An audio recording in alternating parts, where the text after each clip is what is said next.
नमस्कार, सुप्रभात। केना छियै सब गोटा? उम्मीद यऽ सब ठीके ठाक होबे, नीके जकाँ पढ़े होबे। तो हम सब गोटे देख रहल छी ब्रह्मास्त्र सीरीज, और आइ हम लाइव रहल छी ब्रह्मास्त्र सीरीज के वीडियो नंबर 16, जैमे हम सब आदमी देख रहल छी क्वेश्चन बैंक के निचोड़। जे पिछला साल क्वेश्चन पूछल गेलै है ओकरे निचोड़ हमरा सब देख रहल छी। तो बढ़ रहल छी वीडियो नंबर 16 के पहला क्वेश्चन में। ठीक है, तो अहाँ सबके स्वागत है अपन प्यारा सा खूबसूरत सा चैनल इरा फिजिक्स पर। तो आज का पहला क्वेश्चन है श्रेणी क्रम समूहन। श्रेणी क्रम समूहन को परिभाषित करें,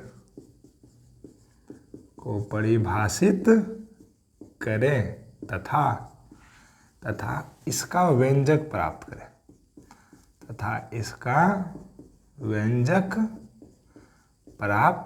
करें, और ये कितने मार्क में पूछा हुआ? 6 मार्क में, है ना।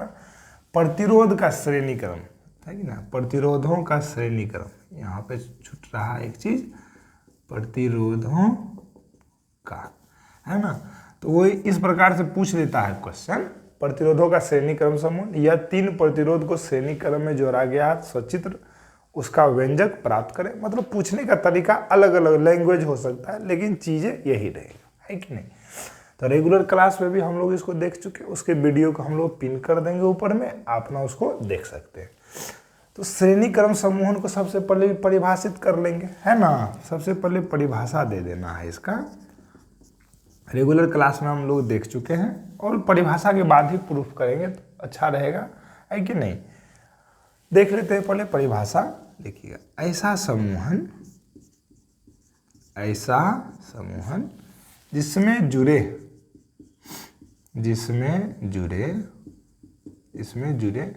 सभी प्रतिरोधों में, यहीं तक लिखते हैं, आगे यूज करेंगे। जिसमें जुड़े सभी प्रतिरोधों में समान धारा प्रवाहित होती है। समान धारा प्रवाहित होती है, उसी को हम लोग क्या बोलते हैं? श्रेणी क्रम, है ना। इसका सबसे एक इंपॉर्टेंट बात इसमें यह है, इसमें जुड़े सभी प्रतिरोधों का विभव क्या होता है? अलग अलग होता है। बहुत इंपॉर्टेंट बात है, इस बात को याद रखिएगा कि इसमें जुड़े सभी प्रतिरोधों का विभव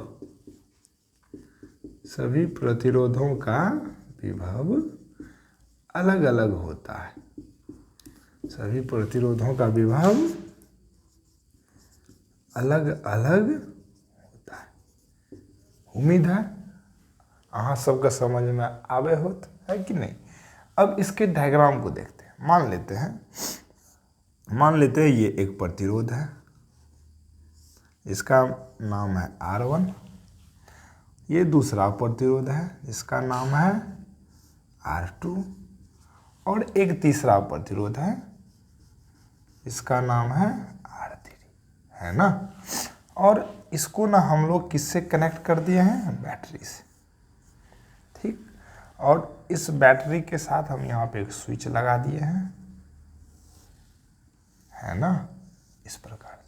मान लीजिए स्विच ऑन कर दिए, मान लीजिए स्विच क्या कर दिए, मज़ा नहीं आ रहा ये देखने में। यहाँ पे मान लीजिए हम स्विच क्या कर दिए? ऑन कर दिए। ये मान लीजिए स्विच क्या है? के। ये हो गया माइनस और ये हो गया प्लस। तो स्विच जो ही ऑन करेंगे तो इससे किसका प्रवाह होना चालू हो जाएगा? धारा का। मान लीजिए आई धारा चली, यहाँ तक कैसी धारा आई? आई धारा, है कि नहीं। अब देखिए, क्या इस धारा को दूसरा रास्ता मिल रहा है? एक ही रास्ता है, तो इधर भी क्या जाएगा? आई, इधर भी आई, और यहाँ से आई, और यहाँ से आई। तो हो क्या रहा है, जितना भी प्रतिरोध जुड़ा हुआ है सभी प्रतिरोध में कैसी धारा जा रही है? समान धारा जा रही है। इसमें भी आई धारा, इसमें भी आई धारा, इसमें भी आई धारा। इसीलिए यह कौन सा क्रम हो गया? श्रेणी क्रम। और इसी बात को तो यहाँ हम लिखे हैं कि ऐसा समूह जिसमें समान धारा प्रवाहित होता हो। तो देखिए समान धारा जा रही है कि नहीं। लेकिन इसमें जुड़े सभी विभव क्या होता है, अलग अलग। विभव क्या होता है, अलग अलग। मान लीजिए ये बैटरी है और बैटरी का विभव भी है। बैटरी का विभव क्या है, भी, मतलब यही भी विभव से पूरे परिपथ में धारा क्या हो रहा है, प्रवाह हो रहा है, लेकिन इसमें विभव सबका क्या हो जाता है, अलग अलग। तो मान लीजिए इसका विभव क्या होगा, V1, इसका V2 और इसका V3। विभव अलग अलग इसीलिए हो जाता है क्योंकि सब अलग अलग सिरे से जुड़ा है। ये यहाँ से जुड़ा है, फिर यहाँ से ये जुड़ा है, फिर यहाँ से ये जुड़ा है। सबका सिरा क्या है, अलग अलग। सबका सिरा एक जगह नहीं है कि नहीं, इसीलिए सबका विभव क्या हो जाता है, अलग अलग। तो ये हो गया श्रेणी क्रम और श्रेणी क्रम का डायग्राम।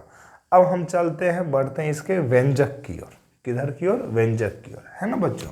अब इधर की ओर हम व्यंजक देखते हैं, इसीलिए आधे में लिखे थे, है ना। देखते हैं व्यंजक मतलब फॉर्मूला।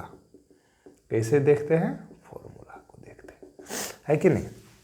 फॉर्मूला देखते हैं, है कि नहीं। क्या निकालेंगे, प्रतिरोध R1 का विभव लिखिएगा।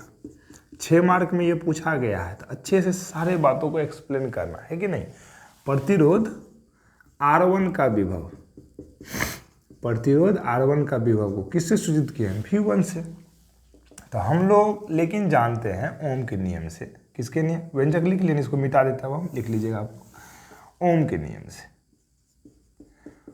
ओम के नियम से, ओम का नियम क्या बोलता है, V बराबर I × R, ठीक है। V बराबर I × R, इसको क्या मान लो, इक्वेशन 1। तो प्रतिरोध R1 का विभव V1 बराबर क्या हो जाएगा, I × R के जगह कितना है, R1। धारा इसमें कितनी जा रही है, I जा रही है, तो क्या हो जाएगा, I × R1। उसी तरीके से मान लीजिए यहाँ पे लिखिएगा प्रतिरोध R2 का विभव, उसको किससे सूचित कर रहे हैं, V2 से। आप लोग एग्जाम में डैश डैश इस तरीके से मत दीजिएगा, लिखिएगा, है कि नहीं। हम तो मास्टर साहब है ना, तो हम शॉर्टकट लगा सकते हैं, लेकिन आप लोग पूरा अच्छी तरीके से लिखिएगा। V2 बराबर, V2 में कैसी धारा, I धारा, प्रतिरोध कितना R2, I × R2, है ना। उसी प्रकार प्रतिरोध R3 का विभव किससे सूचित कर देंगे, V3 बराबर क्या हो जाएगा, बोलिए I × R3, है ना। धारा I ही है, प्रतिरोध कितना है, R3। अब लिखते हैं परंतु परिपथ का कुल विभव भी है। परंतु प्रतिरोध का कुल विभव कितना है, V। कहने का मतलब यही V बटा है V1 में, V2 में, V3 में।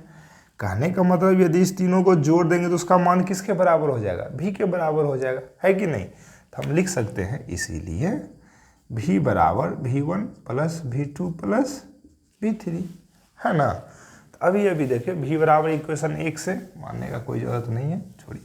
V बराबर I × R, V1 का मान I × R1, V2 का मान I × R2 और V3 का मान I × R3, है कि नहीं। तो I × R, ध्यान से देखिएगा, I इसमें कॉमन ले लेते हैं, है ना। क्या हो जाएगा, R1 R2 R3, ये I कैंसिल। तो भाई क्या हो गया, R बराबर R1 + R2 + R3। यही हो गया व्यंजक किसका, श्रेणी क्रम का। यही किसका व्यंजक हो गया, श्रेणी क्रम का व्यंजक हो गया, है ना। और हम लोग इसके रेगुलर क्लास को जो कंप्लीट कर चुके उसमें और विस्तृत तरीके से बताए हैं, जानकारी दी है। जिसको ज़्यादा जानकारी चाहिए तो ऊपर में लिंक पिन किया हुआ है, आप वहाँ से क्या कर सकते हैं, उस वीडियो को भी देख सकते हैं, रेगुलर क्लास वाला। स्क्रीनशॉट लीजिए। उम्मीद है बच्चों समझ में आ गया होगा। नेक्स्ट क्वेश्चन देखते हैं आज का। आज का नेक्स्ट क्वेश्चन है बच्चों, दूसरा नंबर क्वेश्चन है, प्रतिरोधों का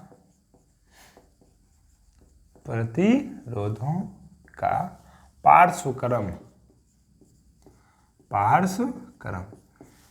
क्रम को ही बोलते हैं समांतर क्रम। अब समझ में आ गया होगा, समांतर क्रम। समूहन से आप क्या समझते हैं, कोई बच्चा कहेगा हम कुछ नहीं समझते, है कि नहीं। Answer complete. क्या समझते हैं इसका व्यंजक प्राप्त करें, इसका व्यंजक प्राप्त करें, इसका व्यंजक प्राप्त करें। इस प्रकार से मान लीजिए क्वेश्चन पूछा है, 6 मार्क में पूछा, कोई एक बार नहीं पूछा है, रिपीटेड क्वेश्चन है, ये सब रिपीटेड क्वेश्चन है कि नहीं। और इसीलिए इसको हम लोग आसान वे में टू द पॉइंट टॉपिक मस्त में डिस्कशन कर रहे हैं, कम समय में देख रहे हैं ना, आंसर को कंप्लीट कर रहे हैं। तो हम लोग सबसे पहले क्या लिखेंगे, इसके परिभाषा को लिखेंगे। क्या लिखेंगे, परिभाषा को लिखेंगे। लिखिएगा, प्रतिरोधों का ऐसा समूहन, बोर्ड को आधा कर लेते हैं, आधा में प्रूफ कर लेंगे, है कि नहीं। देखिए, प्रतिरोधों का ऐसा समूहन, प्रतिरोधों का ऐसा समूहन जिसमें जुड़े सभी प्रतिरोधों में, जिसमें जुड़े सभी प्रतिरोधों में कैसी धारा जाए, अलग अलग धारा जाए, सभी प्रतिरोधों में अलग अलग धारा प्रवाहित होता हो, अलग अलग धारा प्रवाहित होता हो, ठीक है ना। डायग्राम में देखेंगे, इस वर्ड को एक्सप्लेन कर लेंगे नेक्स्ट डायग्राम में जब बनाएंगे तब, है ना। अगला इसका पॉइंट देखिएगा, इसमें जुड़े सभी प्रतिरोधों का विभव समान होता है, इसमें जुड़े सभी प्रतिरोधों का विभव, प्रतिरोधों का विभव समान होता है। क्या होता है, समान होता है ना बच्चों। यहां तक लिख लिए। अब इसको डायग्राम से, इस दोनों पॉइंट को डायग्राम से हम लोग समझते हैं, कोशिश करते हैं डायग्राम समझने। मान लिए ये एक प्रतिरोध है, इसका नाम है R1, है कि नहीं। और ये मान लिए दूसरा प्रतिरोध है, इसका नाम है R2। और ये मान लिए तीसरा प्रतिरोध है, जिसका नाम है R3, है ना। और हम ना इसको एक बैटरी से कनेक्ट कर दे रहे हैं, और यहां पे ना हम एक स्विच लगा दे रहे हैं।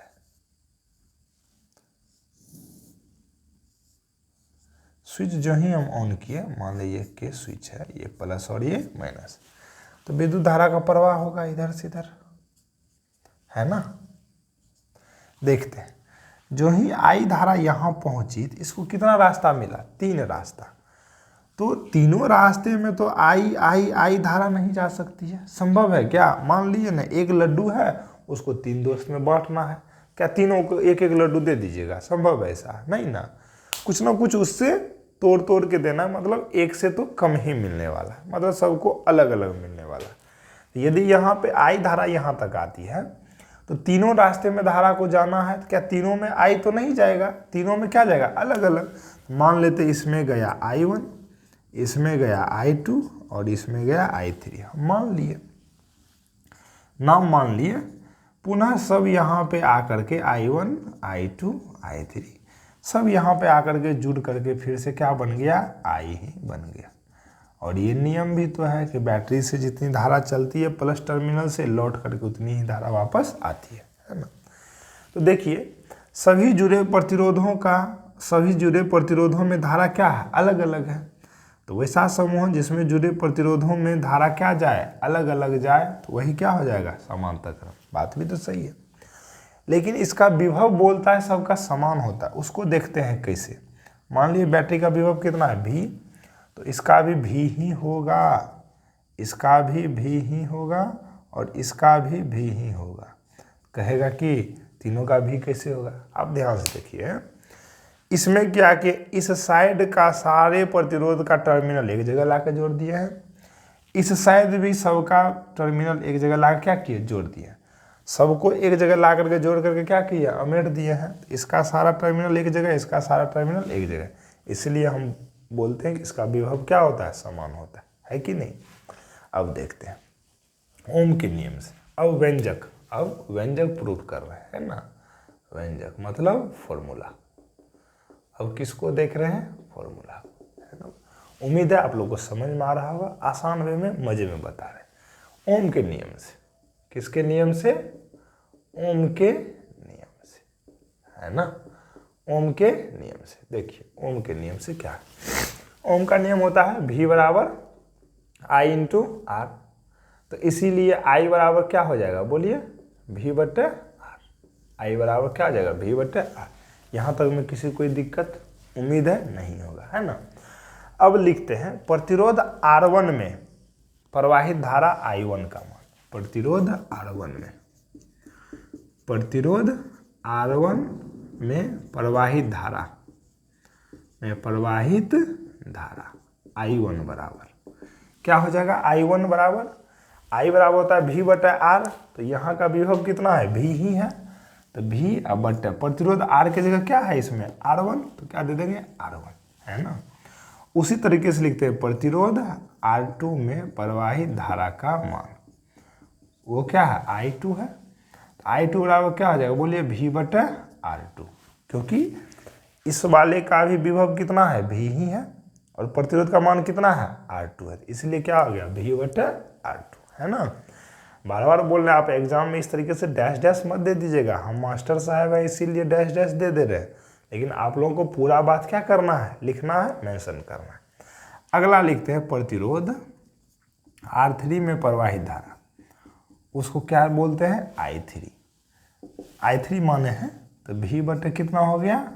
R3, है ना बच्चों। अब लिखते हैं, ध्यान से देखिएगा एक्चुअली हो क्या रहा है। I धारा चला और यही I तो तीनों में बट गया ना, I1 I2 I3, और पुनः देखिए जब तीनों जुटा तो क्या बन गया? वो I बन गया। कहने का ये मतलब है यदि परिपथ में कुल धारा I है तो I1 plus I2 plus I3 को क्या बोल सकते हैं? I बोल सकते हैं, है कि नहीं। लिखते हैं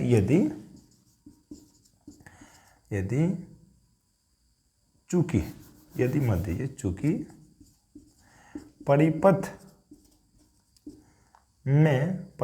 का कुल धारा I है। परिपथ का कुल धारा कितना है? I है। तो हम लिख सकते हैं यहाँ पे I बराबर I1 plus I2 plus I3। अरे हाँ या ना। तो I बराबर कितना है? V बटे R बराबर V बटे R1।